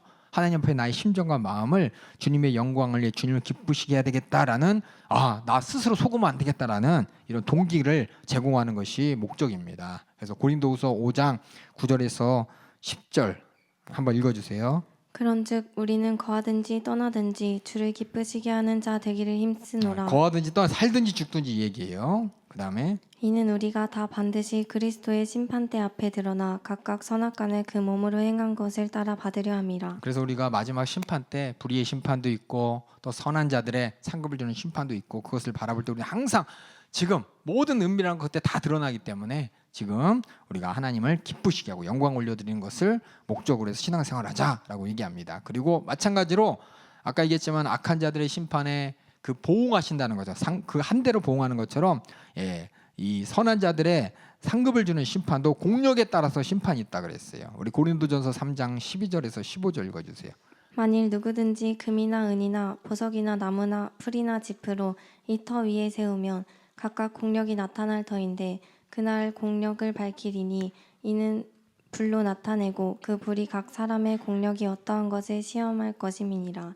만일 누구든지 그 위에 세운 공력이 그대로 있으면 상을 받고 누구든지 공력이 불타면 해를 받으리니 그러나 자기는 구원을 얻되 불 가운데서 얻은 것 같으리라. 이렇게 구원을 얻는데 공력이 이게 시험했을 때 나는 잘한 줄 알았는데 하나님 앞에 별거 아니었을 때 아이고 나는 잘한 줄 알았는데 그래도 참 부끄러운 구원이지만 불 같은 데서 구원이 있다는 얘기. 구원이라서 다행이다라고 하지만 분명한 공력 차이가 있다고 성경에 기록되어 있습니다. 이렇게 공력 차이가 있지만 우리는 구원받음에 기뻐하는 것이고 그 기쁨은 영원한 것이고 완전한 것이 충만한 것입니다. 그래서 우리가 이렇게 천국에 들어가기만 하면 되지라고 하지만 우리 하나님 앞에서 하나님을 기쁘시게 한 그에 대해서 내가 주님과 얼마만큼 함께 기뻐할 것인가. 그때 뭐 상급을 어떤 사람이 1억 주고 1조 주고 그거 아니죠. 관계예요. 관계로서 오는 축복이 있잖아요. 그렇죠. 우리 어떤 관계에 대해서 우리 부모와 자식 간의 관계도 아픈 손가락 있다고 있잖아요. 그렇죠. 그리고 잘하는 더 믿어지는 우리 자녀들이 있고 하는 것처럼 다 사랑하지만 그 가운데서 더 믿어지고 정말 다 줘도 아깝지 않은 다 똑같죠. 하지만 더 믿어지는 자녀가 있고 사랑하지만 덜 믿어지는 자녀가 있는 것처럼 예, 하나님 앞에서 우리가 어떤 믿음으로 서느냐에 따라 주님 앞에서 더 믿어지는 자가 있는 것이고, 예, 사랑하고 믿지만 덜 믿어지는 자가 있는 이런 차등이 있다는 거, 상급의 차이가 있다는 걸 기억하시면서 어떤 사람은 뭐 어차피 천국만 가면 되지라고 하지만 그때 바라보면서 주님과의 관계 가운데 함께 더 기뻐할 수 있는 그때 그 공력을 우리는 지금부터 만들어 가야 된다고. 그것이 뭐냐, 우리가 신앙생활 잘해야 하는 동기인 것이고 더 많이 전도하는 것이고. 왜? 그만큼 우리가 사랑받았기 때문에. 그렇죠? 하나님의 사랑, 예수님의 사랑을 받은 그 크기가 내 안에서 더 깊게 경험되는 만큼 내가 더 사랑해야 되고 더 주님께 내드리고 싶은, 그것이 뭐냐, 우리가 주님 앞에 나가야 될 모습인 것이고 최후의 심판에 상급받을 자로서 나가야 될 모습인데, 어떤 사람 무심하죠. 그냥 천국만 가면 되지. 저도 그랬거든요. 천국만 가면 되지 뭐. 나는 별로 뭐 천국 가서 뭐 많이 필요 없어. 그냥 천국만 가면 돼. 근데 거기 그때 갔을 때 여기 나오냐, 구원을 얻되 불 가운데 얻은 것 같으니라 겨우 갱신이 얻는 그런 구원도 있고, 확실하게 하나님 앞에 기쁨으로 맞이하는 구원이 있을 때 어떤 구원을 받을 거냐, 분명히 차등이 있다는 것은 우리가 더 하나님과의 진실한 관계를 사모하라는 것입니다. 더 사모해야 구원받아요. 그냥 나는 이 정도면 됐어, 그렇게 아니라는 마음은 어떻게 되냐, 나중에 시험 들면 다 무너져 버려요. 우리는 끝까지 포기하지 않게 더 주님 사랑할 수 있는, 더 주님 사랑을 이해하고 경험하고 또 내가 나타날 수 있는 그런 신앙생활을 주님이 원하세요. 주님이. 그게 인격적인 관계잖아요. 기계적인 관계로 운전면허 시험 보면서 60점만 넘으면 필기 합격이니까 60점만 넘으면 돼, 이것처럼 하나님 앞에 내가 이만큼만 하면 신앙생활하면 돼, 그게 아니라 우리 인격적인 관계이기 때문에 기계적인 관계가 하나님 앞에 함께 더 기뻐할 수 있는, 하나님 앞에 더 사랑하고 사랑받을 수 있는 그런 관계가 되기 위해서 우리는 신앙생활을 해야 되는 겁니다. 그때는 4번 천사들도 심판을 받는다고 되어 있습니다. 타락한 천사 마귀들이 마지막 날에 심판되게 되고, 여기 보면은 의로운 천사도 심판받나? 의로운 천사가 심판받을까요? 여기 보면 천사들도 심판받는다. 왜냐하면 고린도전서 6장 3절에 기록되어 있거든요. 우리가 천사를 판단할 것은 너희가 알지 못하느냐, 그러한 것은 하물며 세상의 일이야 하면서 우리가 천사를 판단한다 그랬어요. 그럼 천사를 판단할 때 하나님 앞에 천사들도 인격적인 존재이기 때문에, 천사가 기계적인 존재가 아니고 영적인 존재입니다. 인격적인 존재로서 하나님을 배신할 수도 있고 하나님을 사랑할 수도 있는 인격적인 존재로서 악한 마귀는 심판받을 것이고, 그렇다면은 하나님 앞에 여기 나와 있잖아요. 성경에 뭐 천사들도 우리처럼 막 상 받는다 이런 얘기는 안 나와 있지만은 여기 그러니까 천사들 심판할 판단, 우리가 권세를 가진다고 성경에 기록되어 있습니다. 그래서 의로운 천사를 심판마다 안 받, 이건 몰라도 되는 거예요. 그렇죠? 몰라도 되는 얘기예요. 뭘 알아야 되냐, 우리는 그만큼 더 큰 권세를 가졌다는 거예요. 천사보다 더 큰 권세를 가졌다는 것을 얘기하려는 것이지, 우리가 의로운 천사 상급을 우리 마음대로 얘는 뭐 100냥 주고 50냥 주고 이런 탄 얘기가 아니라, 이 고린도전서에 있는 얘기는, 고린도전서 6장에 있는 얘기, 우리는 그런 권세를 가진 존재라고, 권세를 강조하는 것이 천사를 어떻게 심판한다, 어떤 등급을 매긴다 이런 얘기는 우리 성경에 없기 때문에 몰라도 됩니다. 성경 말씀을 읽을 때 성경이 강조하는 내용이 뭐냐, 우리는 그런 권세를 가졌다는 걸 강조하는 것이지, 우리가 천사들을 막 선별해서 심판해서 내 마음대로 좀 봐주고 이럴 수 있다 이런 얘기 아니에요. 우리 권세를 가졌다는 겁니다. 그래서 제가 물음표로 있는 거에 대해서는 여러분들이 몰라도 돼요.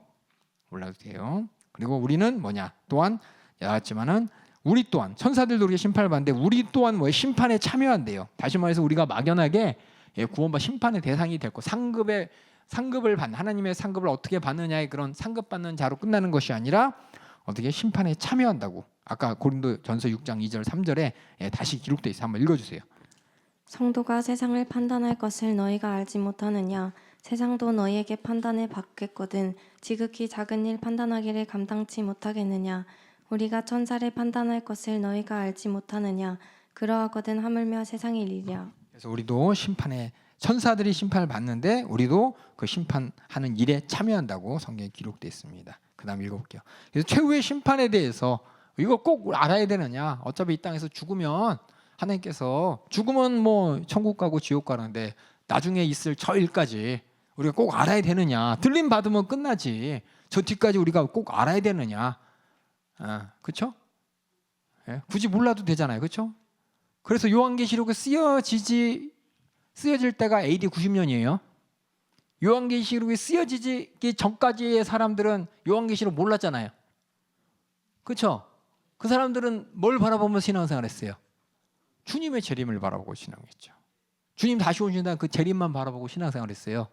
그러다가 요한계시록을 통해 하나님께서 교회에게 마지막 때에 대한 이런 실상에 대해서 좀 더 깊은 지식을 주셨어요.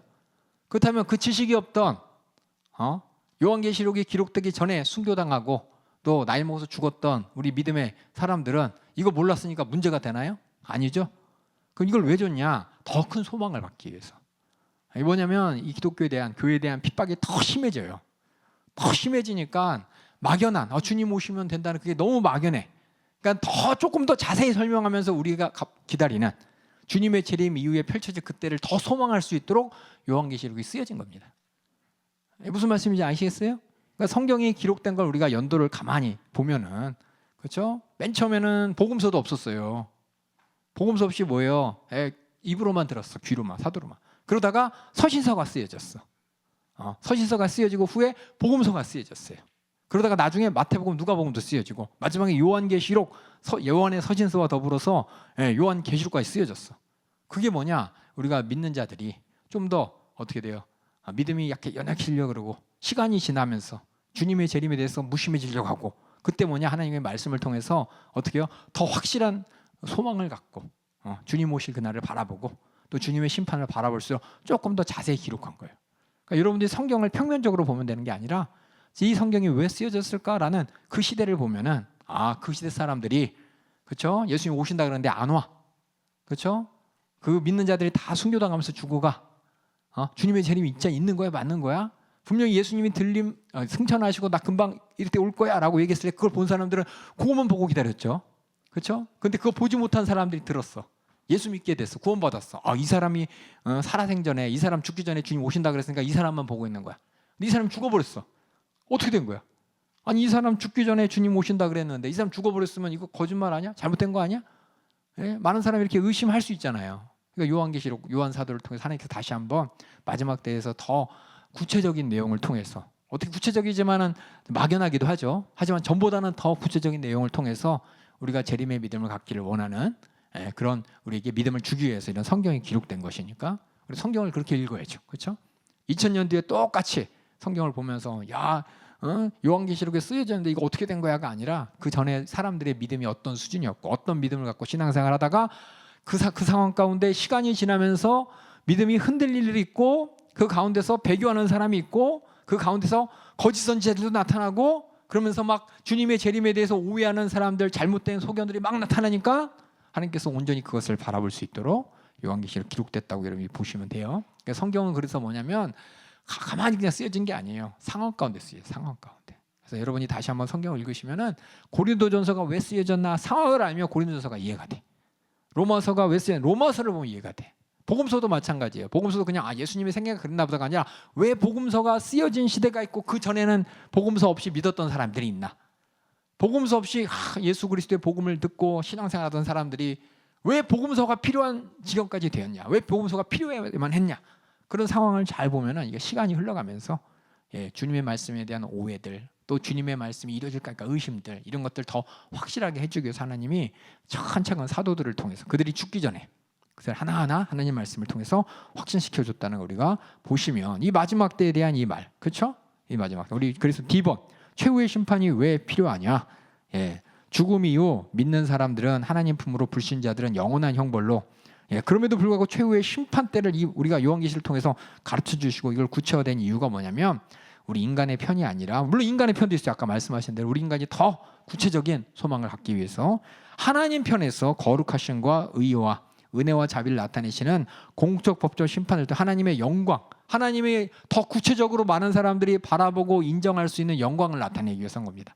아까 말씀드린 건 똑같아요. 우리 인간의 믿음이 연약해질 때 하나님의 영광을 더 확실하게 보기 위해서 우리 편에서는 더 구체적인 믿음을 갖기 위해서 하나님 편에서는 더 확실한 영광을 나타내기 위해서 됐다는 걸 보시면 되겠습니다. 그래서 하나님의 심판에서 하나님의 공의라는 것이 하나님의 심판의 하나님의 기준, 심판의 기준이 하나님의 공의는 외모가 아니고 행위로 판단하신 하나님. 그러니까 뭐 행위만 하면 되네 이게 아니라 행위는 안에서 나오는 겁니다. 안에서 나오는 행위예요. 우리 베드로전서 1장 17절 한번 읽어주세요. 외모로 보시지 않고 각 사람의 행위대로 판단하시는 자를 너희가 아버지라 부른즉 너희의 나그네로 있을 때를 두려움으로 지내라. 그러니까 여기 있는 행위는 율법의 행위처럼 내가 의로 되는 행위가 아니라 믿음으로 나오는 행위입니다. 그렇기 때문에 그 공의가 확실하기 때문에 또 아무도 불평하며 대들 수 없어요. 우리 로마서 3장 19절 한번 읽어주세요. 우리가 알거니와 물은 율법이 말하는 바는 율법 아래에 있는 자들에게 말하는 것이니 이는 모든 입을 막고 온 세상으로 하나님의 심판 아래 있게 하려 함이니라. 여기 하나님의 율법을 통해서 죄와 죄를 가르쳐 주셨죠. 모든 입을 막고 하나님 앞에 대들 수 없을 정도로 확실한 공의라는 것입니다. 그래서 그 심판 아무도 불편할 수 없고 오직 뭐냐? 하나님의 영광이 확실해지고 영광이 나타나는 사건입니다. 우리 그 뒤에 또 계시록 19장 1절 2절 읽어주세요. 이 일 후에 내가 들으니 하늘에 허다한 무리의 큰 음성 같은 것이 있어 가로되 할렐루야 구원과 영광과 능력이 우리 하나님께 있도다. 그의 심판은 참되고 의로운지라 음행으로 땅을 더럽게 한 큰 음녀를 심판하사 자기 종들의 피를 그의 손에 갚으셨도다 하고. 그래서 하나님이 하신 하나님의 엄중한 심판을 하나님의 영광을 나타내게 하는 것이 최후의 심판에서 하나님의 공의가 온전한 증거인 것입니다. 그래서 최후의 심판에는 뭐냐? 그래서 뭐냐? 우리는 최후 심판을 바라보면서 세상을 악을 보면서 우리가 불만불평할 수. 여기 제가 여기서 최후의 심판의 도덕적 적용 이게 뭐냐? 최후의 심판에 대해서 우리는 의심할 수 없다는 것이고 그 심판을 알기 때문에 이 세상에 대해서 이런 내전에 얘기할 수 없어요. 어떻게 저렇게 나보다 악한 사람들은 잘 먹고 잘 살고 어떻게 하늘마다 잘 되고 하나님은 저 사람만 상의하는 것 같고 나는 이렇게 신앙생활 잘하는데 하나님은 나에게 시련과 기력만 주시고 하나님이 살아계시다면 어떻게 선악간에 판단을 안 하실 수가 있어? 라고 지금 우리가 하나님 앞에 의심을 가지고 도전하지만 이 최후의 심판인 것이 확실한 것을 안다면은 저 분명한 하나님의 심판이 있다는 걸 안다면은 이 세상의 선악간에 우리가 주저할 필요가 없다는 것입니다. 왜 저거 악 아닌가? 내가 분명 하나님의 말씀을 통해 악인데 왜 심판하지 않으시지? 이런 생각을 할 필요가 없다는 거예요. 선하신 하나님의 공의의 심판을 바라보면서 우리는 뭐냐? 저 사람이 악해서 악하지만은 심판을 지금 받지 않지만 분명히 심판이었을 거야. 나에게 악한 기회가 시험이에요. 미혹받을 기회가 있어요. 잠깐 속이고서 눈 딱 감고 육신에 좋은 것 취할 기회가 있을지도 몰라요. 근데 내 안에서 그것을 취하지 않는 것은 분명한 심판이 있다는 걸 알기 때문에 심판이 알기 때문에 내가 거짓말할 수 없고 죄를 지을 수 없는 그것이 뭐냐? 우리에게 여기 나왔지만은 공의에 대한 왜 심판하지 않으십니까? 라는 우리의 질문에 대한 그 문제를 해결해 주는 것이 뭐냐? 공의에 대한 우리의 내적 욕구를 충족시킨다. 어려운 말 썼죠, 그렇죠? 우리 안에서 선악은 판단돼야 되는 거 아니야? 그거를 하나님 판단하실 거야 라는 것으로 우리가 할 수 있다는 겁니다. 그래서 우리의 모든 행위를 정확하고 영구하게 기록하는 책이 있어요. 그렇죠? 하나님은 다 기억하고 계시고 다 기록하고 계신다는 겁니다. 결국 우리 모든 일은 결국 심판 때 다 심판당해서 선한 자는 상급으로 악한 자는 심판으로 모든 일이 바로 잡게 될 것이라는 걸 우리가 기대할 수 있다는 것입니다. 그렇기 때문에 뭐냐? 우리는 그 심판이 얼마나 무서운지 알기 때문에 다른 사람들을 조건 없이 용서해 줄 수 있어요. 왜 용서할 수 있냐? 내가 그 사람을 심판하는 것이 하나님이 심판하시잖아요. 그렇죠? 그리고 그 사람이 뭐예요? 용서를 받을 수 있는 자격이 되면 용서해 줄 수 있는 거예요. 왜 하나님께서 용서하면 어떻게 돼요? 내가 왜 용서를 못 해요? 그렇죠? 하나님이 그 사람을 의롭다고 했으면 나도 의롭게 봐줘야 되잖아요. 죄를 지었어요. 하나님 앞에 눈물을 쏟으면서 회개했어요. 그 나한테 와서 잘못했다고 얘기해요. 나는 용서가 안 돼. 하지만 하나님께서 용서한 그 증거가 그가 눈물 쏟으며 회개하고 그 삶이 변하고 나한테 미안해요. 그럼 나도 용서할 수가 있는 거죠. 내 마음에 비록 용서할 수 없지만 원수지만 이게 뭐냐? 우리가 그 최후의 심판에 그 사람이 하나님의 심판에서 벗어났다는 것을 내가 인정하게 되면 그리고 복수는 하나님의 권한입니다. 그렇죠? 그래서 우리 로마서 12장 19절 한번 읽어주세요. 내 사랑하는 자들아 너희가 친히 원수를 갚지 말고 진노하심에 맡기라. 기록되었으되 원수 갚는 것이 내게 있으니 내가 갚으리라고 주께서 말씀하시니라. 그리고 이런 최후의 심판 아까 얘기했듯이 우리가 정말 절대 죄임을 지면 안 되겠다는 의로운 삶에 대한 동기를 제공합니다. 그래서 믿는 자들에겐 이 최후의 심판이 세상이 막 뒤숭숭하고 선악간에 심판이 아니란 것 같아. 하지만 우리가 위로가 되는 것이고 불신자들에게는 정신 똑바로 차리라는 지금 네가 안전한 것 같지? 편한 것 같지? 분명한 심판이 있다는 경고가 되는 것입니다. 그래서 우리의 마음이 거기를 바라보는 거예요. 거기를. 그 최후의 심판에 심판받지 않을 내가 하나님의 상급받을 그 심판을 바라보는 것이 뭐냐? 이 땅에서 내가 선과 악에서 의와 불의에 대해서 무엇을 선택하느냐에 대해 기준이 되는 것입니다. 그리고 또 하나 4번 복음 전파를 위한 큰 동기가 됩니다. 우리가 정말 우리의 결정으로 이 세상 사람들의 운명이 결정된다는 거, 내가 저 사람의 복음을 전해서 저 사람이 복음을 믿을 수 있는 기회가 있냐 없냐, 그것이 저 사람의 최후의 심판 때 하나님 앞에 심판받냐 구원받을 수 있냐 때가 결정된다는 거예요. 그래서 복음 전하는 것이 우리는 막연하게 복음 전하면 교회가 좋겠지, 교회가 복음 전하면 뭔가 뿌듯하겠지가 아니라 저 사람이 지옥 가냐 천국 가냐는 내가 복음 전하느냐 안전에 달려 있어요. 복음을 저 사람이 받아들일 수 있는 기회가 있냐 없냐예요. 복음을 전하면 저 사람이 받아들이고 안 받아들이는 건 그 사람의 선택이지만 그 기회는 내가 제공한다는 거예요.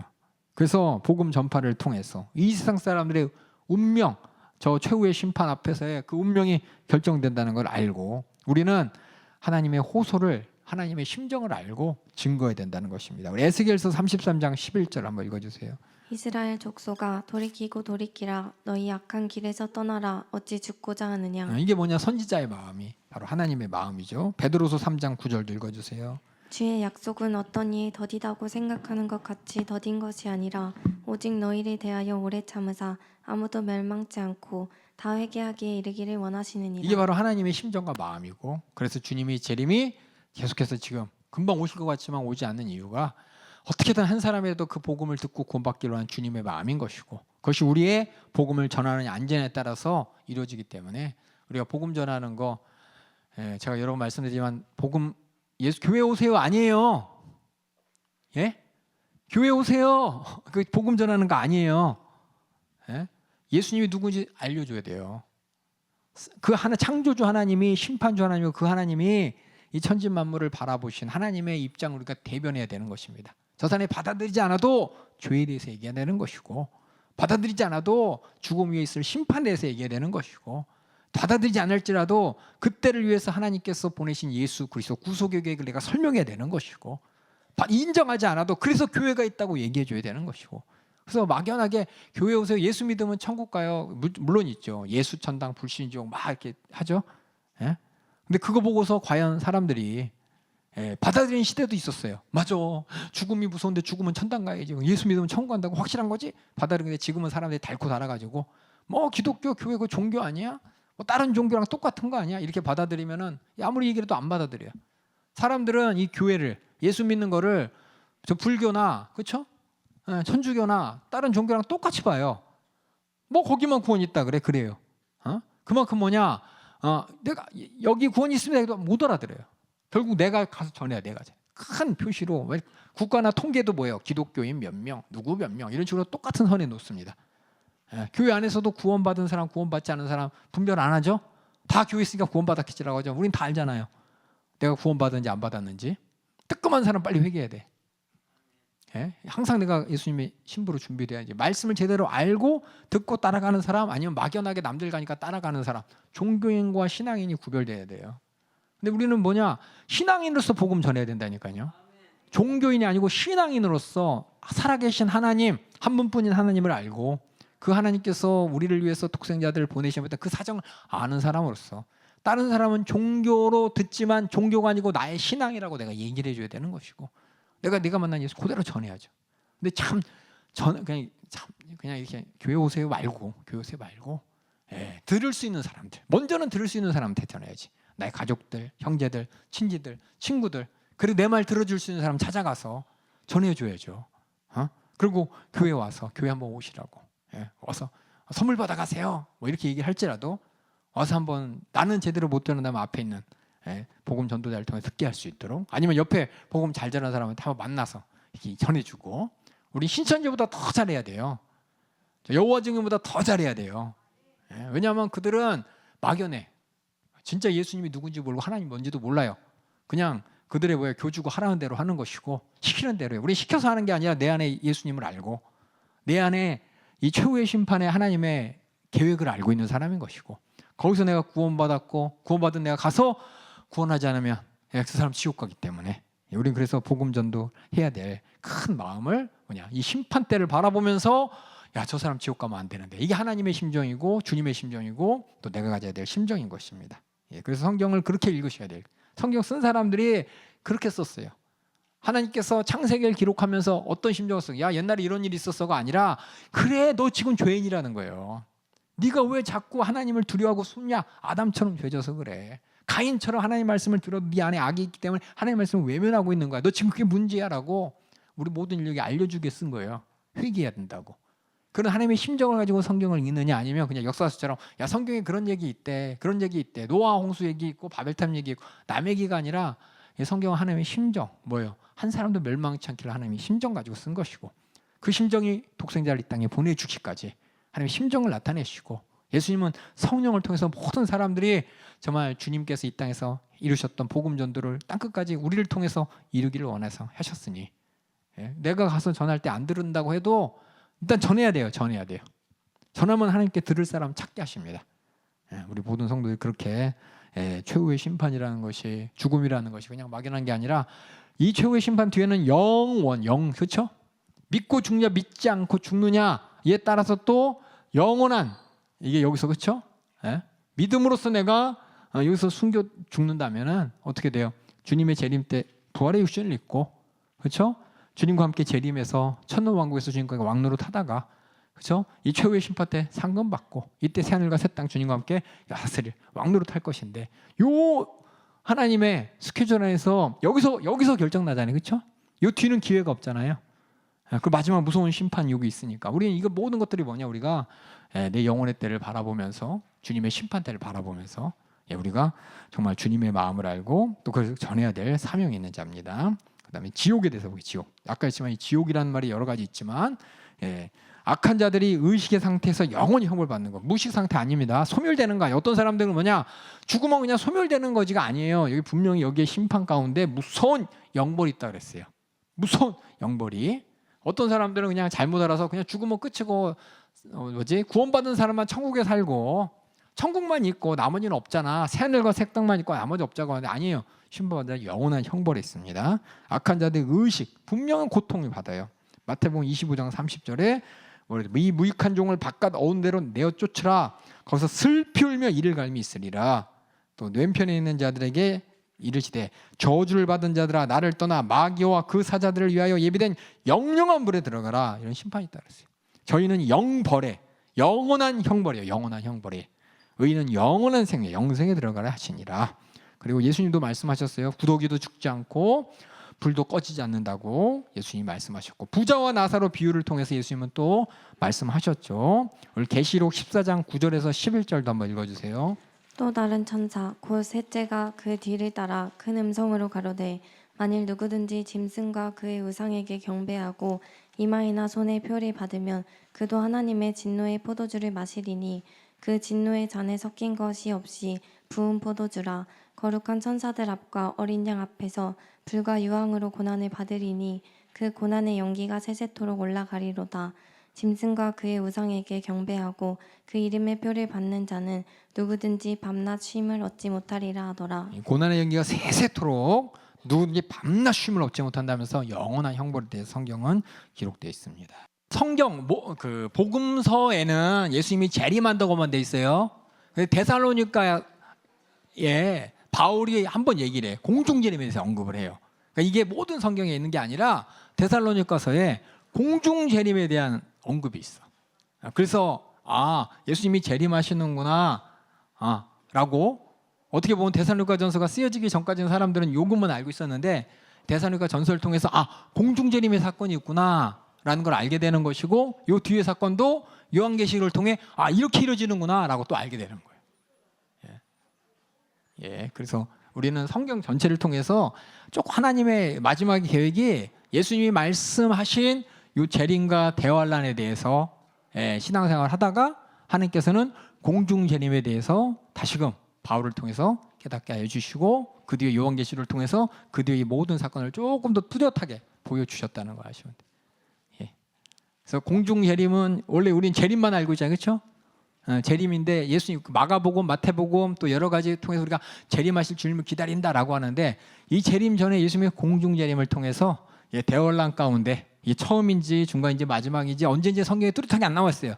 요때 공중 재림을 통해서 이때 대환란 중에서도, 아니면 그 전에 있는 말세 징조라 그 가운데서 믿음을 지키는 자들을 하나님께서 예수님께서 공중에서 안 내려오시고 다 이렇게 불러 휴거라 그러기도 하고 그래서 이렇게 다 들림 받고 또 무덤에서 예수 믿고 순교한 자들 믿음 가운데 죽은 자들은 부활의 육신을 입고 쭉 공중 재림한 다음에 대환란 마지막에 주님이 함께 재림을 합니다. 함께 재림하게 되면 이때 이 악한 마귀를 무적행의 심판으로 1000년 동안 가둬놓고 그리고 함께 재림한 성도들은 예수님과 함께 천년왕국을 통치하고 여기 보면 이런 얘기가 있어요. 자세히는 안 나오지만 대환란에 어떻게 안 죽고 살아남은 이런 사람들 이 사람들이 여기서 어떻게 1000년 동안 이렇게 산대요. 근데 어떻게 사는지에 대한 언급이 없어요.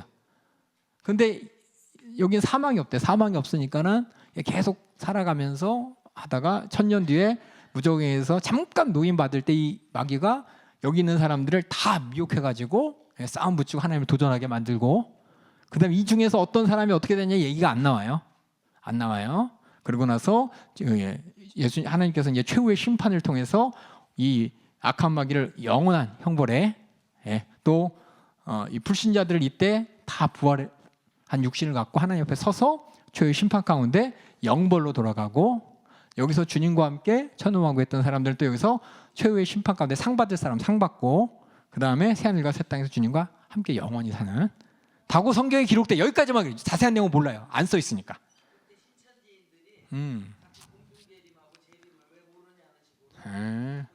왜냐하면 성경에 이렇게만 써 있어요. 그러니까 자기네들은 이 얘기 갖다 붙이고 저 얘기 붙어서 막 억지로 없는 얘기를 만들어요.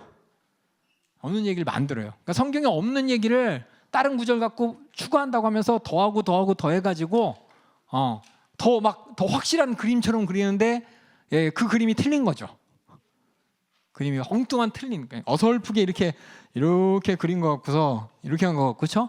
내가 그려줄게 신천지에서는 이렇게 귀도 그리고 머리도 그리고 이렇게 해서 이렇게 넥타이도 메고 막 이렇게 얘기하면서 이제 그림을 자기 마음대로 덧붙여가지고 오해하게 만드는 게 거예요. 왜냐면 하나님 말씀은 이게 없어요. 이것도 없고 넥타이도 없고 아무것도 없고 요 흐릿하게 미래에 대한 요 모습만 보이는데 거기서는 더 자세히 알려주겠다고 성경 외에 다른 내용들 여러 가지 내용을 막 짬뽕하면서 막 우겨가면서 그러니까 뭐가 필요하냐? 새로운 계시가 필요한 거야.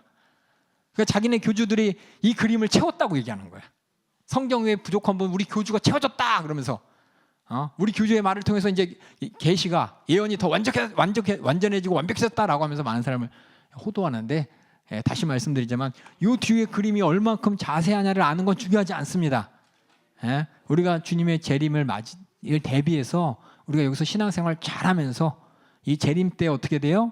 주님 앞에 재림의 심판 그렇죠?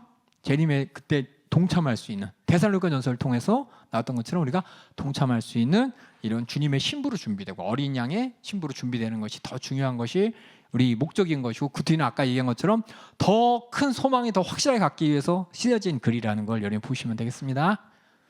이제는 없어요. 더 이상 더해지는 예언이 없어요. 더해지는 계시가 없고.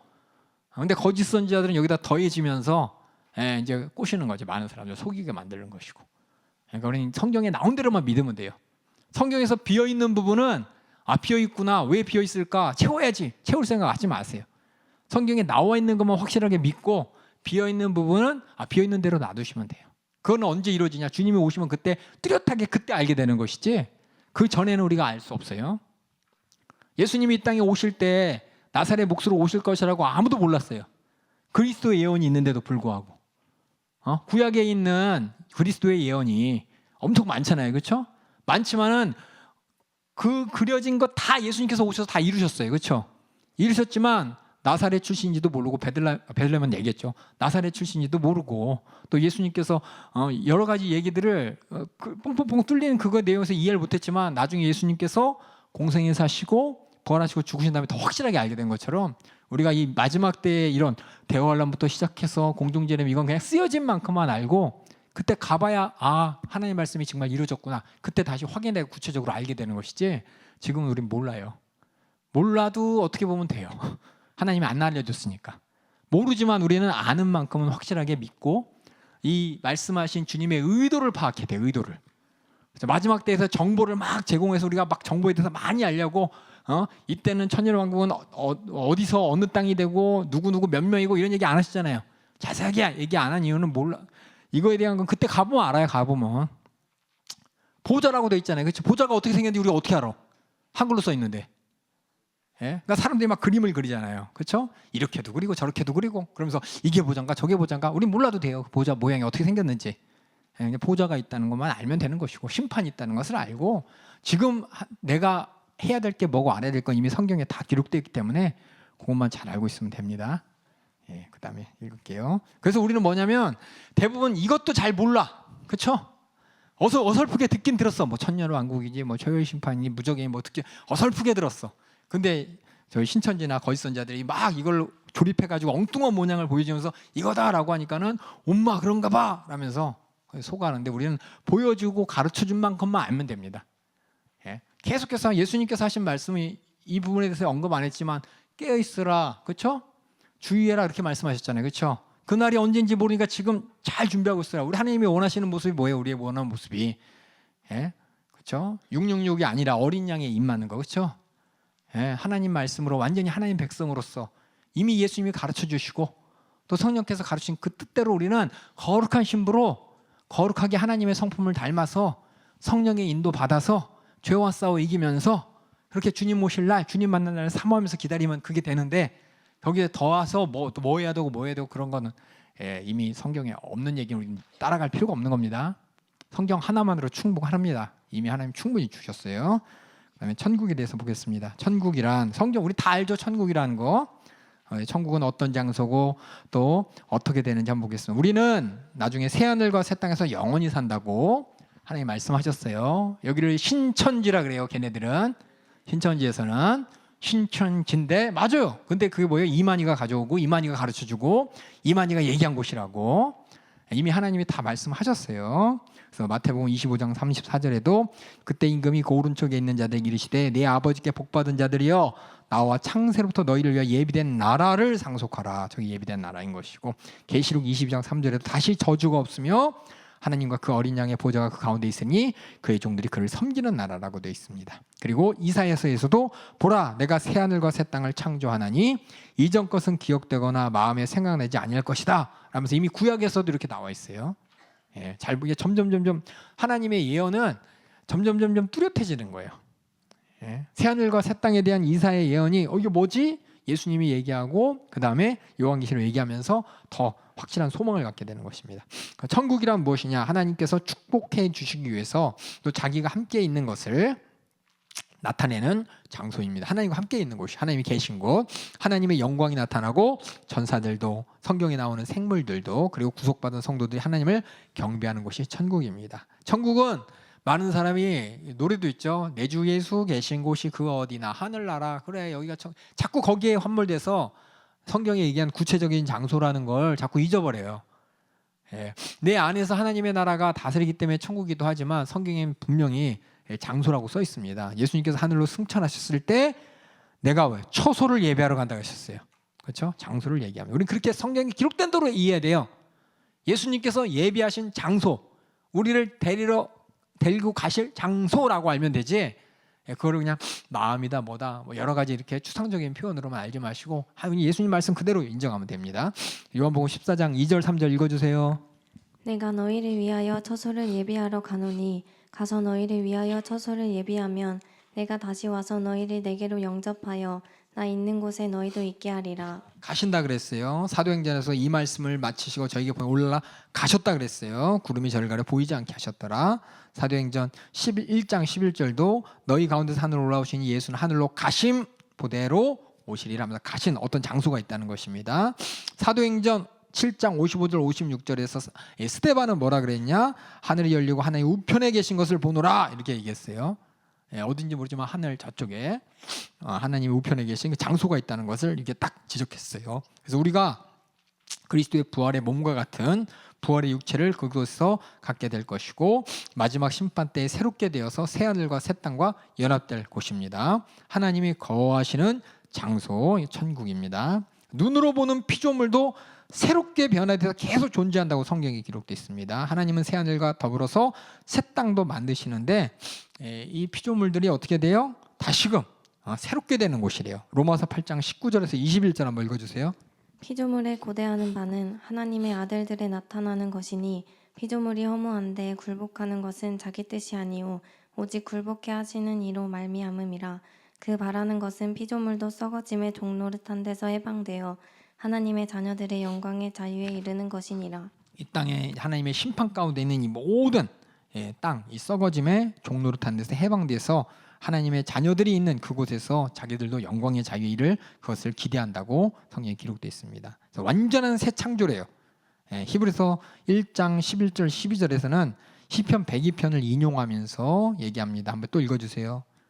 그것들은 멸망할 것이나 오직 주는 영존할 것이요 그것들은 다 옷과 같이 낡아지리니 의복처럼 갈아입을 것이요 그것들이 옷과 같이 변할 것이나 주는 여전하여 연대가 다함이 없으리라 하였으나. 낡아질 이 세상과 다르게 낡아지지 않는 영원한 세계가 있을 것이라고 시편에서 얘기한 것을 히브리서에서 이렇게 인용을 했습니다.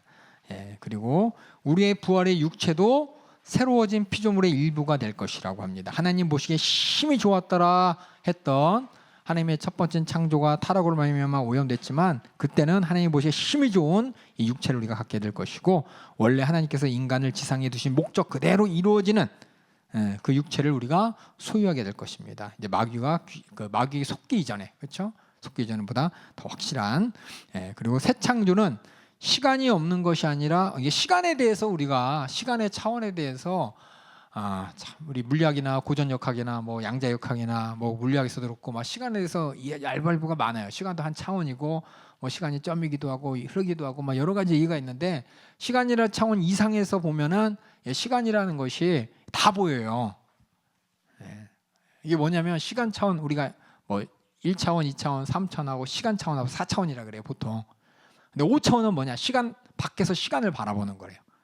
근데 하나님 앞에서는 5차원만 있나 6차원, 7차원, 8차원 그 세계 가운데 우리를 바라볼 때 우리는 막 되게 신기하죠. 어떻게 시간이 어떻게 연속이 되고 어떻게 점이 돼 있고 뭐 있을 수 있어라고 어떻게 시간이 거꾸로 흐르고 막 이렇게 될 수 있어라고 하지만 하나님 앞에서는 당연한 거예요. 당연하고. 우리가 몰라서 그렇지 하나님 앞에서는 그런 차원의 문제가 아주 고차원적이라고 이시하면 돼요. 고차원적인 거. 그래서 계시록 21장 25절에 보면 성문들은 낮에 도무지 닿지 아니하리 거기는 밤이 없습니다. 이런 말 나와요. 밤이 없다. 그 얘기 뭐냐? 낮만 있다. 뭐 시간에 대해서 막 여러 얼갈별갈 하는데 우리는 몰라. 가보면 알아요. 가보면 알아요. 근데 시간 차원을 넘어서는 차원이라는 겁니다. 우리가 인지하는 시간은 흘러가서 낮이 되고 밤이 되고 이런 것 같지만 그때는 뭐냐? 이 차원을 넘어서는 때 우리가 이해할 수 없는 우리의 능력으로 이해할 수 없는 고차원적인 세계라는 것입니다. 계시록 22장 2절 한번 읽어주세요. 길 가운데로 흐르더라. 강 좌우에 생명의 나무가 있어 12가지 실과를 맺히되 달마다 그 실과를 맺히고 그 나무 잎사귀들은 만국을 소성하기 위하여 있더라. 뭔지 모르지만 그런 사건이 결국 시간이 없는 게 아니라 계속해서 열매가 맺어진다고 돼 있죠. 그러니까 시간의 흐름이 있고 그 가운데서 밤이 없고 낮맞이는 그 어떻게 설명해야 될지 모르겠지만은 그렇고 확정하지 마세요. 우리 몰라. 우리 인간의 언어로는 이렇게밖에 표현할 수 없어요. 인간의 언어의 표현의 한계 가운데서는 뭐라고 하냐? 밤이 없다. 그리고 뭐예요? 열매가 달마다 계속해서 이어지고 열린다. 그럼 뭐 사계절이 있고 뭐 그런 거 아니야? 우리 몰라. 가봐야 알아요. 가봐야 알아요. 성경 기록된 대로만 우리는 믿으면 됩니다. 그리고 새 창조에 대한 성경의 가르침은 뭐예요? 이 땅에 가진 거 다 어떻게 돼요? 다 낡아지고 썩어지고 새로운 것으로 다 바뀐다 그랬죠? 이 땅의 소유들, 이 땅의 것들 이거 어차피 다 사라질 거란 말이에요. 내 거 아니라는 거예요. 그래서 뭐냐? 우리는 이 땅의 보물을 쌓는 것이 아니라 하늘의 보물을 쌓아 놓도록 하는데 확실한 동기를 갖게 됩니다. 그래서 여러분 통장에 있는 잔고 다 없어져요. 그래서 잔고가 없으니까 잔고 있으신 분보다 웃었어. 다 빚만 있죠, 그렇죠? 빚도 다 없어져요. 다행이다 그러지 마시고 우리는 뭐냐? 그때는 이 땅의 모든 것들이 다 없어지는 새로운 시대랍니다. 베드로후서 3장 11절에서 13절 한번 읽어주세요. 이 모든 것이 이렇게 풀어지리니 너희가 어떠한 사람이 되어야 마땅하뇨 거룩한 행실과 경건함으로 하나님의 날이 임하기를 바라보고 간절히 사모하라. 그날에 하늘이 불에 타서 풀어지고 체질이 뜨거운 불에 녹아지려니와 우리는 그의 약속대로 의에 거하는 바 새하늘과 새 땅을 바라보도다. 이 땅에 있는 모든 것 불에 풀어지고 뜨거운 물에 녹아진대요. 금 많이 갖고 있어도 다 소용없어요. 은 많이 갖고 소용없어요. 다 비트코인 다 소용없어요. 주식도 다 이게 사라지고 그날만 바라보는 겁니다. 마태복음 6장 19절 21절도 읽어주세요. 너희를 위하여 보물을 땅에 쌓아두지 말라. 거기는 좀과 동록이 해하며 도적이 구멍을 뚫고 도적질하느니라. 오직 너희를 위하여 보물을 하늘에 쌓아두라. 거기는 좀이나 동록이 해하지 못하며 도적이 구멍을 뚫지도 못하고 도적질도 못하느니라. 내 보물이 있는 그곳에는 내 마음도 있느니라. 그렇다고 나는 뭐 어차피 돈도 필요 없네, 어차피 일도 하지 말고 아무것도 하지 말아야지, 그냥 죽으면 끝인데, 그렇게 생각하지도 말면 안 돼요. 하나님이 이 시간도 주신 것도 우리에게 주신 허락하신 자원입니다. 자원. 우리가 누가복음에 보면 불의한 청지기 비유 있잖아요. 그렇죠? 불의한 청지기에게 다 아시죠? 불의한 청지기가 주인 거 삥땅 치다 걸렸죠? 걸려가지고 주인이 야, 너 더 이상 내 돈 만지지 마. 회계 업무 그만해. 내일부터 오지 마. 그랬더니 고민하면서 야, 나는 어떻게 먹고 사냐 걱정된다 하는데, 오늘 시간이 있으니까 그 짧은 시간 동안 불러다가 그냥 그렇죠, 내가 우리 주인 회계장부 조작할 테니까 나중에 좀 기억해줘 그러면서 장부 조작하잖아요. 장부 조작하니까 얼마나 나쁜 놈이에요. 그렇죠? 근데 자기는 최선을 다해서 다 내일을 준비하는 거예요. 내일을. 그렇죠? 마찬가지로 우리도 이 땅에서 예수님이 그 사람을 보면서 뭐라고 했어요? 참 지혜 있다 그랬지. 칭찬한 게 아니라 애쓴다는 거예요. 우리도 그런 지혜 가지라는 거예요. 왜 하나님의 자녀들은 이런 지혜가 없냐 그러면서, 우리도 분명히 새하늘과 새 땅과 심판이 있는데 지금 나에게 주어진 이 시간이 자원이라는 거예요. 그때를 위해서 지금 잘 사용해야 돼. 잘 사용하기 위해서, 또 육신을 위해서 하나님이 주신 것이니까 또 잘 사용하면서 그날을 바라보면서 어떻게 지혜롭게 사용할까, 하나님이 주신 지혜를 가지고 써야 되는데, 그냥 뭐 했지? 그럼 이거 갖고 뭐 해? 돈 벌어도 소용없나? 이건 지혜 없는 거예요. 내가 열심히 수고해서 땀 흘린 대로 수고해서 내 육체를 보존하고, 또 수고해서 남는 자원이 주님의 영광을 쓸 수 있도록 또 열심히 만들어내고, 시간과 물질을 이렇게 잘 조화롭게 분배 있게 해야 되는데, 어느 쪽으로 확 쏠려서 말로는 주님을 위해 한다고, 그렇죠? 돈 많이 번 다음에 내가 그때 신앙생활 잘할게요. 진짜 그 사람이 지혜 있나 없나? 아니면 진짜 말로만 그런가? 우리는 그것을 잘 지혜롭게 분별하셔야 돼. 이게 맞다 저게 맞다 몰라요 저는. 그걸 보면서 칭찬한 게 아니라 야, 이렇게 지혜로운데 하면서 그들을 봐야 돼. 너희들은 왜 그러냐 그거예요. 그러니까 문제는 이 사람을 칭찬한 게 아니라 이 사람도 이렇게 고군분투하는데 참 애쓰는데 너희들은, 하나님의 자녀들은 지금 뭐 하는 거냐라고 물어보는 거예요. 공부 열심히 해야 돼요. 똑같이 흘러가요 시간. 그렇죠? 똑같이 흘러가. 나태하고 게을러가지고 늦잠 자고, 내가 어제 모임을 늦게까지 가기 때문에 어쩔 수 없이 늦잠 자는 거야. 그게 아니죠. 더 열심히 해야지. 더 세상 사람보다 더 열심히 하고, 세상 사람보다 더 근면하고 부지런하고, 그걸 돈 많이 벌기 위해서가 아니라 그걸 갖고 주님의 영광을 위해서, 주님 원하실 때 내가 내놓고, 또 그걸 밸런스를 잘 잡아야죠. 어떤 한쪽으로 확 휘치지도 말고, 그건 뭐냐, 기도하면서 하나님이 주신 감동으로 성령의 지혜를 따라가야지. 교회 스케줄 따라가고, 교회 질서 따라가고 그러면 되는데, 뭐 그냥 내 하나 꽂혀가지고 나는 부자 된 다음에 그때부터 신앙생활하면 되지. 불의한 청지기 보니까 나쁜 짓 해도 되는구만. 그 돈 갖고 주를 위해 쓰면 하나님이 어차피 좋아할 거 아니야? 우리는 과정도 중요하고 나중에 결과도 중요합니다. 과정도 주님이 기뻐하셔야 되는 것이고, 끝도 주님이 기뻐하시는 거. 주님을 인격적으로 인정하면서 이렇게 무조건 뭐 이 땅은 다 없어질 거니까 다 필요 없어가 아니라 영혼의 때를 위해서 주어진 이 자원이에요. 시간이. 근데 이 시간이라는 자원은 어떻게 돼요? 그냥 다 없어 버리잖아요. 성경에서는 세월을 아끼래. 그렇죠? 세월을 어떻게 아껴요? 통장에 넣어놓고 이자로 그냥 세월을 확 늘려? 안 되잖아요. 세월은 어차피 한 번뿐이잖아요. 이걸 어떻게 잘 활용하느냐예요. 제가 저번에도 말씀드렸지만은 세월을 아끼라, 우리나라 말로 아껴라 그렇지만은 영어는 뭐예요? Make use of라고 써 있어요. Make great use of라고. 최대한 잘 활용하라고 써 있어요.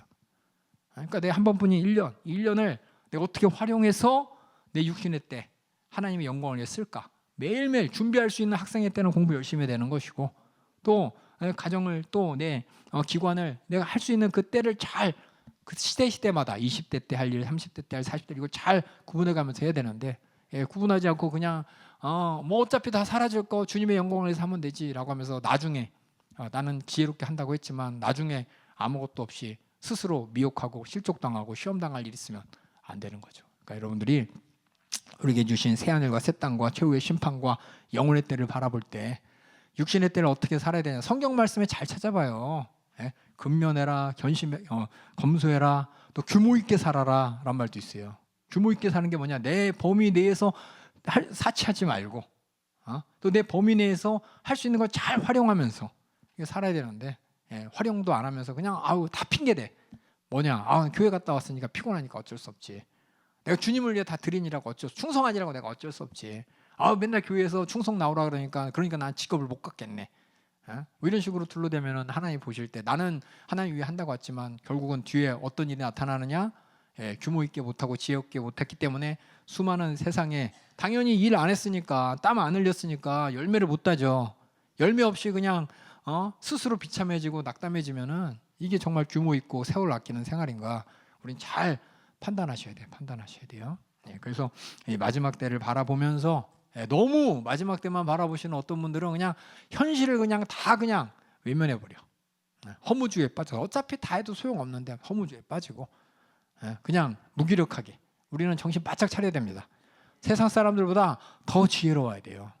더 시간을 더 알뜰하게 써야 돼요. 세상 사람은 육신의 때만 바라보면서 그걸 그냥 쥐어짜면서 쓰는데 우리는 영혼때까지 바라보면서 몇 배 더 지혜롭게 사용해야 됩니다.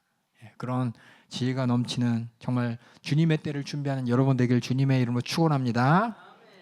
그래서 현재는 영원한 같지만 언젠가 사라질 일시적인 티대인 것이고 하나님께서 우리에게 주실 새하늘과 새 땅은 영원히 지속되는 시대라는 것을 성경을 통해 알면서 결국 그때를 바라보면서 우리는 그 기뻐할 그때를 기다리고 준비하기 때문에 새 창조는 하나님 앞에서 가장 아름답고 풍성과 기쁨이 있는 장소라는 것을 바라보게 됩니다. 그래서 이 종말론 하면서 우린 두려워할 게 아니라 종말론을 바라보면서 지금 내가 뭐 해야 되냐 봐셔야 돼. 종말론 보면서 마지막에 뭐가 중요해? 그때에 대해서 막 지적인 욕구를 채우고 그때를 바라보면서 그때 뭐 해야 돼? 그때 뭐 해야 돼?가 아니에요. 종말론은 뭐냐? 지금 내가 뭐 해야 되냐는 거예요. 지금 내가 그때 심판받을 대상인가? 아니면 하나님의 상급받을 종말을 보면서 그때 주님 오시는 그날 재림하는 그날 내가 공중에서 들림받을 사람인가 아닌가? 지금 내가 중요한데 자꾸 이거는 지금은 상관없이 그래서 그때 어디로 가야 돼? 그래서 그때 뭐 해야 돼? 그때 내가 뭐 하고 있어야 돼? 지금이요 지금. 우리 하나님 말씀대로 예수님께서 계속 주의하라 깨어있으라. 지금 깨어있어야 돼요. 그때 깨어있을 생각이 아니라 지금 깨어있어야 되는 것이고 지금 주님 앞에서는 그날 언제일지라도 내가 잘 준비하고 있는 것이 하나님의 우리에게 주신 말씀을 주신 목적인 것이고 또 이 마지막 때에서 하나님께서 기록하면서 우리에게 가르쳐준 목적이라는 것입니다. 그래서 우리 모두가 정말 영혼의 때를 위하여 그러니까 영혼의 때 그때만 이렇게 바라보면서 무기력하게 있는 건 주님이 원하시는 거 아닙니다. 지금 내가 가장 중요한 거는 내 영혼이 확실하게 주님 앞에 설 날을 준비해야 되는 것이고 또 주님의 뜻대로 내게 맡겨진 직분을 잘 감당하는 것이고 또 지금 내가 기회 있을 때 예수 복음 전해서 정말 지옥 갈 사람들 구하는 것이 주님의 뜻이고 내가 지금 해야 될 일이라는 걸 잘 아시면서 우리 모든 성도들이 정말 일시적인 지금이지만 영혼의 때를 확실하게 준비하기를 주님의 이름으로 축원합니다.